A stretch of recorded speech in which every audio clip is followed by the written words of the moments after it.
හොඳයි. අපි වටේ තියෙන හැම දෙයකම වගේ සැඟවිලා ඒත් මුළු ලෝකෙම එක විදිහකට පාලනය කරන බලවත් ද්‍රව්‍ය ජාලයක් ගැන තමයි අද මේ කතාව. අපි කතා කරන්න යන්නේ පොලිම ගැන. ඇත්තටම කිව්වොත් මේවා තමයි නූතන ලෝකේ ගොඩනැගිලා තියෙන මූලිකම අඩිතාලම. හිතන්නකෝ රබර් ටයරයක්, සේද නූලක්, ඊට පස්සේ අපේම සෛල ඇතුලේ තියෙන DNA. මේ දේවල් තුන කොයිතරම් වෙනස්ද නේද? එකක් පාරේ දුවන වාහනයක, අනික ලස්සනට අදින ඇඳුමක. අනිත් එක අපේ ඇඟ ඇතුළෙමයි තියෙන්නේ. හැබැයි පුදුම දේ කියන්නේ මේ කිසිම ගැළපීමක් නෑ වගේ පේන දේවල් තුනම එකට ගැට ගන්න පොදු රහසක් තියෙනවා. ඔව්, උත්තරේ තමයි ඒ හැම දෙයක්ම පොලිමර්. හරිම සරලව කිව්වොත් පොලිමර් කියන්නේ මොකක්ද? හිතන්නකෝ ලෙගෝ කැලි ගොඩක්. අන්න ඒ වගේ එකම විදිහේ පුංචි අණු දහස් ගණක් එකට බැඳිලා එකට එකතු වෙලා හැදෙන දැවැන්ත දාමයක් තමයි පොලිමර් කියන්නේ.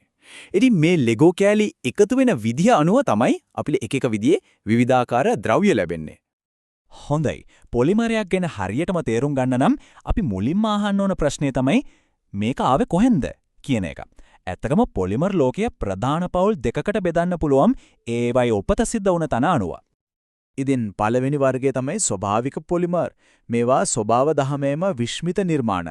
අවුරුදු මිලියන ගණක් තිස්සේ පරිණාමය වෙලා ජීවය පවත්වාගෙන යන්නම හැඩගහුණු පුදුමාකාර පොලිමර් වර්ග. බලන්නකො මේ විවිධත්වය. අපේ ජීවයේ සම්පූර්ණ තොරතුරු ටික ගබඩා කරන DNA වල ඉඳලා ගස් කොළන් වලට ශක්තිය දෙන සෙලියුලෝස් දක්වා. ඇත්තටම ස්වභාවදහම තමයි මේ ලෝකයේ හිටපු මුල්ම සහ දක්ෂතම පොලිමර් නිර්මාණ ශිල්පියා. හරි. දැන් අපි එමු කතාවේ අනිත් පැත්තට. ඒ කියන්නේ કૃත්‍රිම පොලිමර් වලට. මේවා ස්වභාවදහමේ තිබුණ දේවල් නෙමෙයි. නෑ. මේවා මිනිසාගේ අවශ්‍යතාවලටම ගැලපෙන්න විද්‍යාගාර ඇතුලේ හිතාමතාම නිර්මාණය කරපු දේවල්. හිතන්නකෝ අපි පාවිච්චි කරන වතුර බෝතලේ තියෙන පොලිතීන්, කෑම නොඇලෙන තාච්චියේ තියෙන ටෙෆ්ලෝන්, අපි ඇඳින නයිලෝන් ඇඳුම්. මේ හැමදේම අපේ ජීවිතයේ ලේසි පහසු කරන්න අපිම හදාගත්ත કૃත්‍රිම පොලිමර් තමයි. ඉතින් පැහැදිලි නේද? පොලිමර් ලෝකයේ තියෙන ප්‍රධාන පවුල් දෙකයි. එකක් ස්වභාවයෙන්ම දායදයක්, අනික මිනිස් බුද්ධියේ ප්‍රතිඵලයක්. පොලිමරයක් තේරුම් ගැනීමේ ගමනේ පළවෙනි පියවර ගමයි මේ මූලාරම්භය, ඒ කියන්නේ උපත හරියට අඳුනගන්න එක. හැබැයි මූලාරම්භය කියන්නේ කතාවෙන් භාගයක් විතරයි. පොලිමරයක ගුණ තීරණය කරන තවත් අතිශයින්ම වැදගත් දෙයක් තියෙනවා. ඒ තමයි ඒකේ අභ්‍යන්තර ව්‍යුහය. සරලවම කිව්වොත් ඒ අණු දාම ඇතුලෙන් පේන විදිය, ඒ කියන්නේ ඒකේ ආකිටෙක්චර් එක. මුලින්ම බලමු රේඛීය පොලිමර්. මේ තමයි සරලම සැලැස්ම. හිතන්නකෝ දිග ස්පැගෙටි නූල් ගොඩක් එක උඩ එක තියලා තියෙනවා වගේ කියලා. මේ දාම වලට එකිනෙක උඩින් එහෙට මෙහෙට ලිස්සලා යන්න ඉඩ තියෙන නිසා මේවයින් හැදෙන ද්‍රව්‍ය සාමාන්‍යයෙන් නම්‍යශීලී. දැන් හිතන්න අර ස්පැගෙටි නූලේම තනින් තන පොඩි අතු වගේ කොටස් එළියට ඇවිත් කියලා.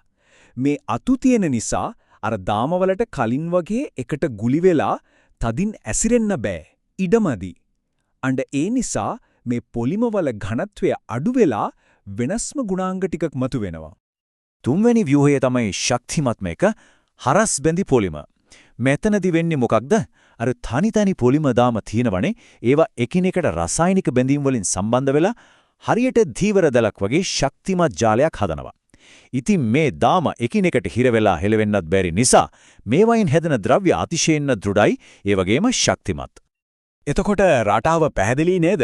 අන්වීක්ෂකයකින් විතරක් පේන මේ පුංචි හැඩය තමයි අපි අතට අල්ලනකොට දැනෙන ලොකු ගුණය තීරණය කරන්නේ. සරල රේඛාවක් නම් නම්‍යශීලී, අතු තීරව නම් ඝනත්වය අඩුයි, දැලක්පදේ පැටලිලා නම් අතිශයින්ම ශක්තිමත්. හරිම සරලයි.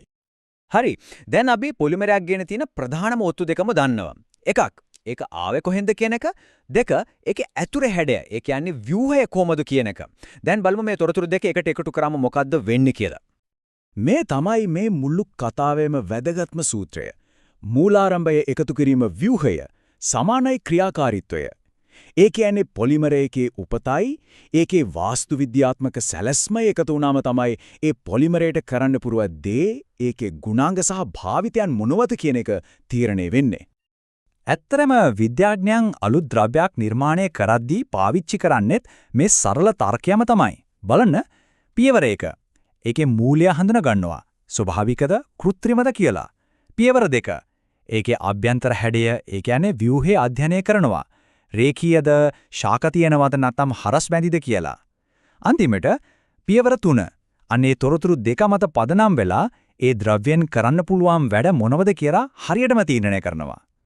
ඉතින් අවසාන වශයෙන් මේ ප්‍රශ්නය ගැන පොඩ්ඩක් හිතන්න. හෙට දවසේ අපි මුහුණ දෙන අභියෝග වලට විසඳුම් හොයන්න අපි පාවිච්චි කරන්නේ සෝබාදහමෙන් මේන පරිසර හිතකාමී පොලිම සැලසුම් වෙයිද නැත්නම් අපේම බුද්ධියෙන් විද්‍යාගාර තුල නිර්මාණය කරන විප්ලවීය නව පොලිම වෙයිද? මොකද අනාගතයේ හැඩ ගැස්වීමේ යතුරු කොහේ හරි තැනක හැංගිලා තියෙන්නේ අඬේ පොලිම සැලසුම් තුල.